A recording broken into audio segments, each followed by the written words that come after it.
I have been living in Colombia for the past 8 years, and I can definitely tell you that in that time span, my taste in music has changed, and so has the way I listen to it. That has made me reflect on my journey with music throughout the years, and I wanted to talk about those changes today. Hi. My name is Rebecca. I was born and raised in New York City by Colombian parents. I have been living in Medellín since 2018. If you're interested in visiting Colombia and exploring the streets of Medellín with me, I have left all of the pertaining information in the description of this video. Now, let's get to today's topic, which is music. I grew up with very limited access to music. I listened to Top 40 radio. I remember Casey Kasem and his countdowns on Sunday, Z100, KTU, Power 105, La Mega, Hot 97, and on TV we had TRL, 106 and Park on BET, and The Box. The Box was something particular because it had this 1-900 number that you would call, you would pay for your request, and you would wait for your video to come up on screen. My mom also had a small vinyl collection of tropical music like La Sonora Matancera, Lucho Bermúdez, Los 14 Cañonazos, which she would play on the weekends when we were cleaning the apartment or when we had family come visit us. We love to idealize the past. We love talking about the great old times. And every time I talk to people about the way we used to listen to music, it always reverts to the tangible, right? And that ritual. So placing the needle on the record, the liner notes that included the lyrics, the credits, and the pictures. But I think that people that really connect with music that way have been able to maintain that tradition alive. But what we don't talk about is radio and what radio gave us. Radio gave us intention. It gave us a required presence. I remember when I was a kid, I would call the radio station to request a song. And that was an entire ritual. I would call, I would be placed on hold. I would sometimes lose my mind because the actual DJ would pick up the phone. I would make my request and I would sit there waiting for my song to be played. I don't know if I necessarily miss those times of calling the radio station when I could just stream the song on whatever platform I choose, but I do miss that intention and that required presence that radio gave us. I think that the way that we listen to music today is very passive, right? We go on whatever digital streaming platform we use, we select a playlist, typically based on our mood, we hit play and we go on about our business. And I think that that may be one of the reasons that we have such a disconnect with awards today. We're not actively participating in the success of artists anymore. I also lost the habit of watching music videos. I remember when I would come home from school, I would drop my bag, sit on the couch and turn on TRL, and then after TRL I would watch 106 and Park, and we would just sit there and watch music videos, guessing which order the songs were going to be played in. You know, we're waiting for that element of surprise. We don't have that anymore. Now, Mexican pop culture was also huge for me while growing up, and it definitely shaped what I was listening to. My mom and my grandma were always watching these telenovelas on either Univision or Telemundo, and each one of those novelas had a theme song. And these songs became part of our background music. You heard the same song every day at the same time, and it eventually stuck. On top of that, there were variety shows that we would watch. Siempre en Domingo, Sábado Gigante. There were artists performing live, making guest appearances,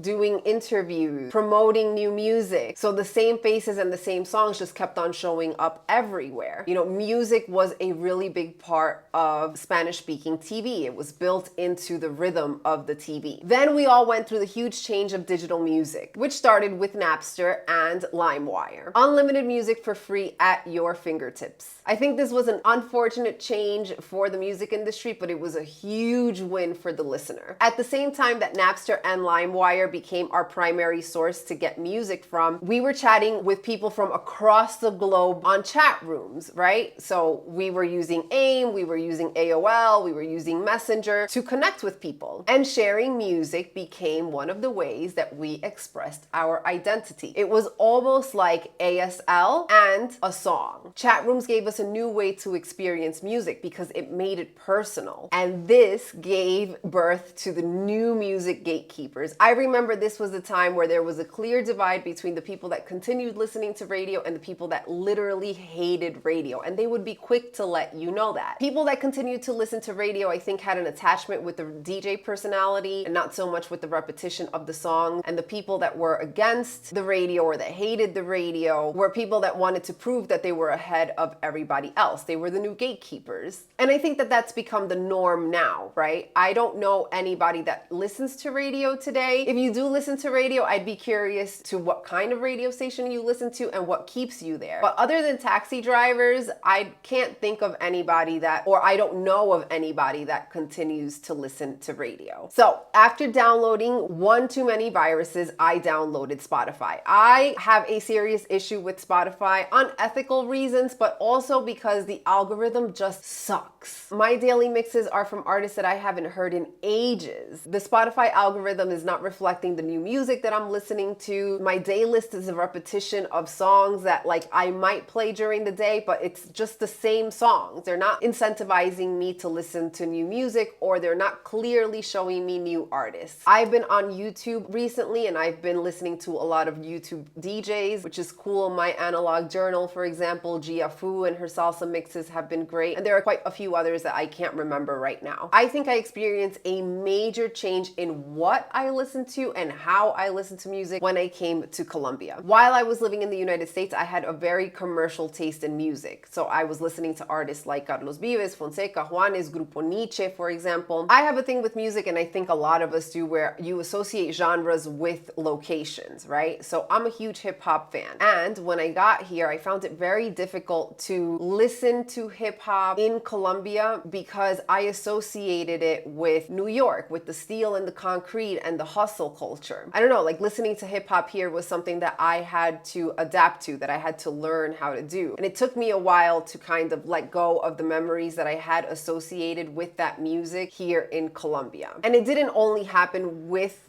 hip hop, it happened with many different genres where the music would bring me back to the life I was living in New York, and I really couldn't connect with the culture or the life here. And I was looking for that. I was looking to connect with Colombia. I remember that during the pandemic, a lot of artists would go ahead and do online concerts. I remember one in particular was called Un Canto por Colombia, and that was given around November of 2020. And that was the first time that I heard about artists like Los Petit Felas, Super Litio, Juan Pablo Vega, and the Rolling Ruanas. It wasn't like the dramatic revelation in music at the time, but it definitely was the roadmap to what I was looking for. And I began to curate a playlist, kind of like to learn what was happening in the local scene. You can actually follow that playlist on Spotify today. I used to update it every 2 weeks, but it became a daunting task, and the goal now is to update it once a month. So go ahead and follow it, and maybe you'll be surprised with some of the local talent here in Colombia.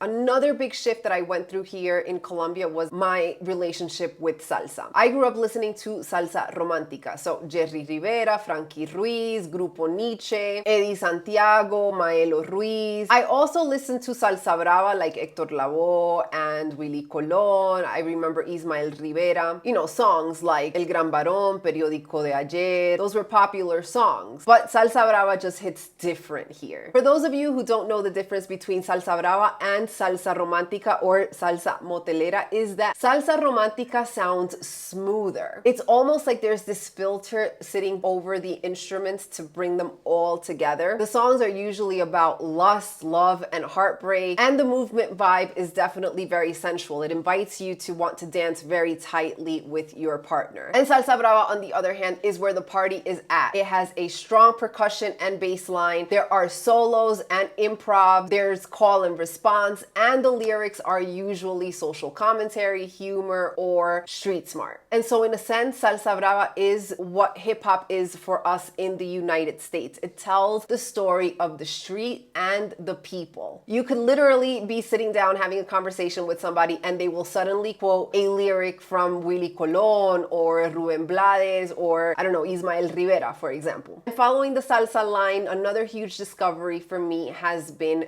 timba, the Cuban sound. I know Cuba has a strong influence on the salsa that we listen to today, but because of political reasons, for me, the influence of Cuba probably discontinued after Celia Cruz. And so artists like Alexander Abreu en Habana de Primera, Alain Perez, Michael Blanco, and Michael Fonts, for example, weren't on my radar. And finding these people has been powerful and transformational. I love timba, and if you haven't listened to timba, get on your timba move. So yes, I just wanted to share the experience that I've had with music and the changes throughout the years. I'm very curious about how we evolve and the changes that we experience as humans. If anything of what I said resonated with you, if you've experienced big changes in how you listen to music or even your music taste, I'd be very interested to know. You could go ahead and leave them in the comments. And that's all I have for you guys today. I will see you in the next one.